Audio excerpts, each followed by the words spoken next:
এই দুনিয়ার পুরো জীবনটা এটা হচ্ছে লালসাময় একটা জীবন, লোভ, মরিচিকা, মায়াজাল। এই মায়াজালে আমরা আটকে আছি, ফলে মৃত্যুর কথা আমরা ভুলে গিয়েছি। পাগলের মতো ছুটছি, আরো টাকা লাগবে, আরো খ্যাতি লাগবে, আরো যশ লাগবে, আরো দাপট লাগবে। আমার এত টাকা দিয়ে কি হবে? এত সম্পদ দিয়ে কি হবে? এত ব্যস্ততা দিয়ে কি হবে তোমার? স্টপ, থামুন, অনেক হয়েছে। আন্না, থামুন, take a rest, take a breath and think about death. Think that you have to go back to your Lord. একটু বসেন না, একটু ভাবেন যে আমাকে চলে যেতে হবে, চলে যেতে হবে। এই কোলাহল, এই ব্যস্ততা, এগুলো থাকবে, থাকবো না আমি। সাইয়েদনা ওমর ফারুক বলেছেন, মুতু ক্বাবলা আন তামুতু, মরার আগে একবার মরো। হাসিবু ক্বাবলা আন তুহাসাবু আলাইকুম, তোমার হিসাব নেওয়ার আগে তুমি একবার নিজের হিসাবটা করো না। কাগজ বের করে একটু লিখো না কি কি ভালো কাজ করছিলা, যেগুলো দিয়ে নাজাতের ওয়াসিলা হতে পারে। 1 2 3, আর কি কি আকাম কুকাম করছো দেখো না, লিখে দেখো তোমার অবস্থাটা কি। মরার আগে একবার মরো। মরার আগে খাটের মধ্যে শুয়ে শটান করে চোখ বন্ধ করে একবার মরার ভান করে দেখেন কেমন লাগে। চোখটা বন্ধ করেন আর ভাবেন আপনি নাই, কি কি হতে পারে ভাবেন। আপনার ছেলে মেয়েরা কান্না জুড়ে দিবে, আপনার প্রাণের স্ত্রী বিলাপ শুরু করে দিবে, বন্ধু বান্ধবের চিৎকার আর মাতম, স্থানীয় এলাকার মসজিদে ঘোষণা, অমুক এলাকার নিবাসী অমুক ভাই, অমুকের ছেলে অমুক দুনিয়ায় নাই। সব আত্মীয়রা চলে আসবে, ফেসবুকে স্ট্যাটাস দেয়া হবে, সবাই সবাইকে জানাবে বিকাল 4টায় অমুক হাই স্কুল ময়দানে আপনার জানাজা। ছুটে আসবে, সবাই ছুটে আসবে আপনাকে শেষ বিদায় দিতে, গুড বাই জানানোর জন্য, আল ওয়াদা, বিদায় জানাতে আসবে সবাই। 4 তাকবীর দিয়ে আপনার জানাজা হবে, অশ্রুসিক্ত জানাজায় আপনার বিদায় হবে। কাঠের খাটিয়ার মধ্যে করে কাঁধে তুলে আপনার কবরে নেওয়া হবে। আগে থেকে খুঁড়ে রাখা কবরটার মধ্যে আপনারে বিছিয়ে দেয়া হবে। বাঁশের কচি দিয়ে তার উপরে মাটির চাপা দিয়ে সব চলে যাবে। ভাবেন না একবার চোখ বন্ধ করে, this is the circle of life, this is the nature of life. এটা সবার হবে, আমার হবে, আপনার হবে। এত মায়া, এত ভালোবাসা কই যাবে? কেউ থাকবে না, সবাই আপনার অন্ধকার কবরে রেখে দিয়ে চলে আসবে। উপরে বাঁশের কঞ্চি, তার উপরে মাটির চাপা, অন্ধকার আর অন্ধকার। এই অন্ধকার যেন শেষ হতে চায় না, শুধুই অন্ধকার, ঠিক কিনা? এজন্য আমাদের চলে যেতে হবে। দাদা গেল, চাচা গেল, মামা গেল, আমাদেরকেও যেতে হবে, জোরে কোন ঠিক কিনা? একদিন মাটির ভেতরে হবে ঘরে মন আমার, কেন বন্ধ দালান ঘর, প্রাণ পাখি উড়ে যাবে পিঞ্জর ছেড়ে।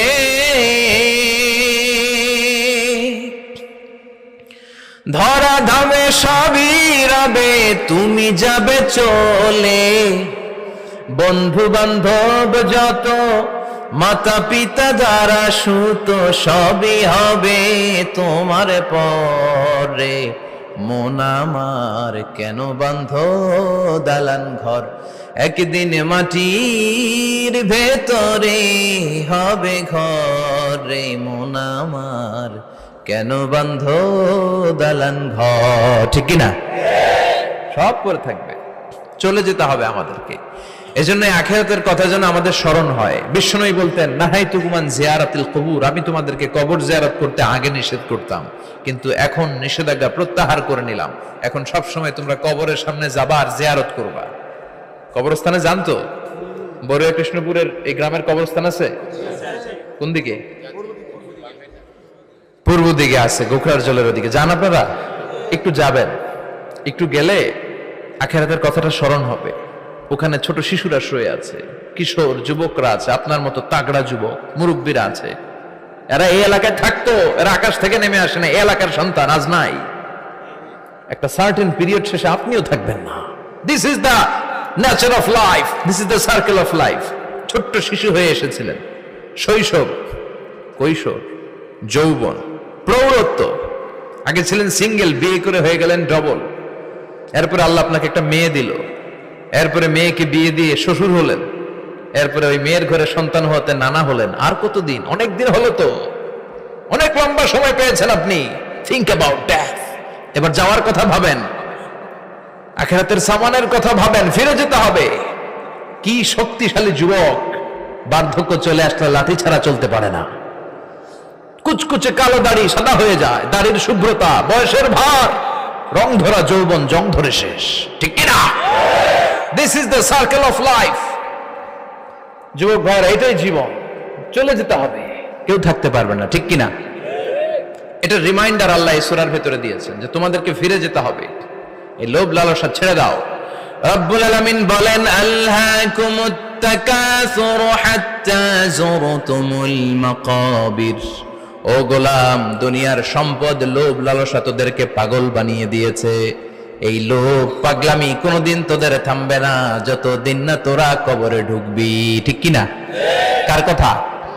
আল্লাহ বললেন, দুনিয়ার সম্পদ আর লোভ আর মোহে তোমরা গাফেল হয়ে গিয়েছো। আখিরাতের কথা বেমালুম তোমরা ভুলে গিয়েছো, কিন্তু আখিরাতে তোমাদের যেতেই হবে, কবরের বাড়িতে তোমাদের ঢুকতেই হবে, ঠিক কিনা? যেতেই হবে, আমরা ভুলে যাই।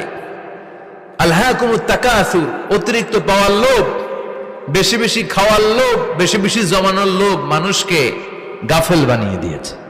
এটা মানুষের স্বভাব, আরো চাই আরো চাই, এই স্বভাবটা আছে না নাই? দেখবেন ছোট বাচ্চারা মসজিদে দোয়া অনুষ্ঠান শেষে জিলাপি দেয় না? বড় কৃষ্ণপুর কি দেয়? আগে বাতাসা দিত না, এখন কি দেয়? জিলাপি দেয়, মিষ্টি দেয়। তো মসজিদের 2-3 গেট থেকে যদি দেয়, ছোট বাচ্চারা দেখবেন এদিক দিয়ে কয়েকটা নিয়ে আবার ওই গেটে লাইন ধরে। ওর হাত হলো ছোট হাত, ওর হাত ভর্তি জিলাপি, আর নেওয়ার জায়গা না, এরপর আরেক জায়গায় লাইন ধরছে, আরো লাগবে আরো লাগবে, এই আরো আরো আরো চাই, এই স্বভাবটাই মানুষকে কুড়ে কুড়ে শেষ করে দিয়েছে। এত লাগবে কেন তোমার? চাহিদার কোনো শেষ নাই, unlimited demand of human being.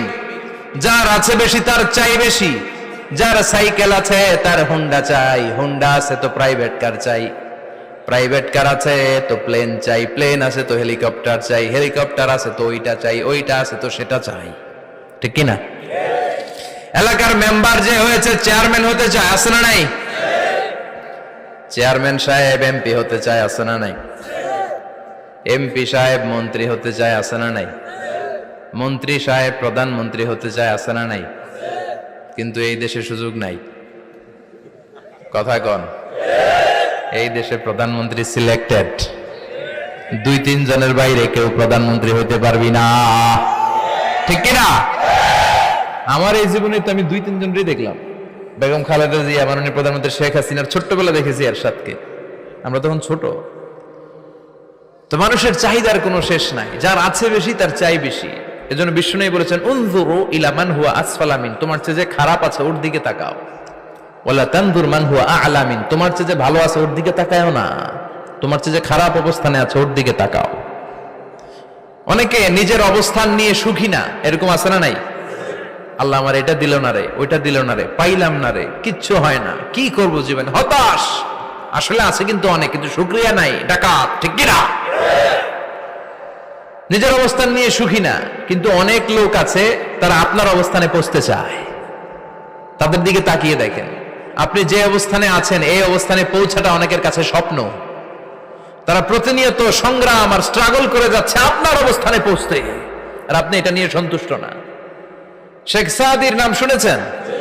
বালাগাল উলা কাশাফাত দুজা, এই কবিতাটার রচয়িতা ইরানের বিখ্যাত এক কবি। উনি একবার আর্থিক সমস্যার মধ্যে দিয়ে সময় কাটাচ্ছেন, টাকা নাই, পয়সা নাই, পায়ে দেওয়ার মতো জুতা নাই। উনি খুব দুঃখ পেলেন, হায় রে, আমি ইরানের এত বড় কবি, আমার পায়ে দেওয়ার মতো জুতা নাই।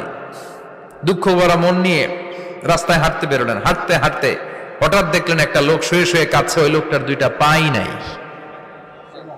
পাই নাই। উনি সেজদায় পড়ে গেলেন, আল্লাহর কাছে ক্ষমা চাইলেন, আল্লাহ অনেক দিয়েছো, শুকর আলহামদুলিল্লাহ।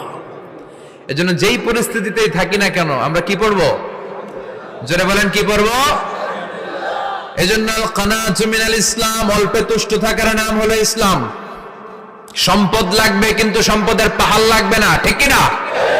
অল্প খান, অল্প পড়েন, অল্প জামান, অল্পের ভেতরে বরকত ঢুকাইয়া দিছে কে? দেখবেন যাদের সম্পদ অল্প তারা সুখী বেশি। জরিপে এটা দেখা গিয়েছে, অনেক সার্ভেতে এটা এসেছে, যারা সম্পদশালী এরা দুঃখী বেশি। এদের দুঃখ বেশি, টেনশন বেশি, খুব স্বাভাবিক। টাকা যার বেশি, রোগ তার বেশি। টাকা যার বেশি, টেনশন তার বেশি। টাকা যার বেশি, ঘরে শান্তি তার কম। আছে না নাই? ঘরের ভেতরে অশান্তি, ছেলে কথা শোনে না, ছেলে টানে গাঞ্জা, মেয়ে করে পরকিয়া। আছে না নাই? স্ত্রী কথা শুনে না, ভালোবাসা নাই, ঘরটা জাহান্নামের টুকরা। রোগ বালাই, এক একটা হসপিটাল বিল পরিশোধ করতে মাসে 5 লাখ 10 লাখ। আছে না নাই?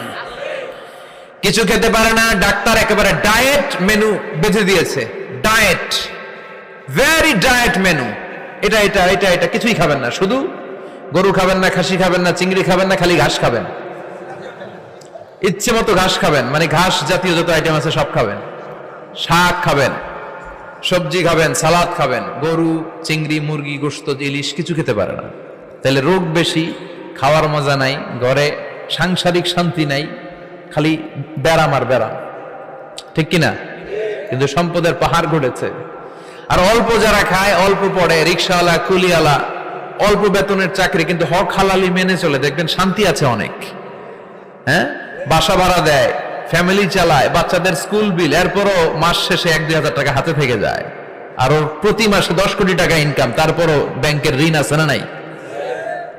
সুখ কারে বলে? কিভাবে আপনি সুখকে ডিফাইন করবেন? সুখ তো টাকায় কিনা যায় না। শান্তি টাকা দিয়ে হয় না, শান্তি দেওয়ার মালিক কে? শান্তি আছে অল্প খেয়ে শুকর করার মধ্যে, শান্তি আছে আলহামদুলিল্লাহর মধ্যে। চিল্লায় বলেন ঠিক কিনা? এজন্য অল্প খাবো, অল্প পড়বো, অল্প জামাবো, অল্পের ভেতরে বরকত দিয়েছে কে? দেখেন, ধনী ভাইরা খেতে পারে না, কিন্তু রিক্সাওয়ালার কি সমস্যা হয়? রিক্সাওয়ালারা সব খেতে পারে। কুলিওয়ালা, দিন মজুর, এরা একেবারে স্লিম, সুঠাম দেহি, মেদহীন পেট, পেটে কোনো মেদ নাই, ভুড়ি নাই। আর কোটিপতিদের মেদ আছে না নাই? এত বড় বড় পেট। ঠিক কিনা? আমাদেরও পেট আছে, তবে হালাল পেট। এটা হারাম টাকা দিয়ে এই ভুড়ি বানাই নাই আমরা। ছেলে বলেন ঠিক কিনা? রিক্সাওয়ালা, কুলিওয়ালা নিজেও নামাজ পড়ে, বউও নামাজ পড়ে, বাচ্চাটাও নামাজ পড়ে, রিক্সা চালায় আর জিকির করে লা ইলাহা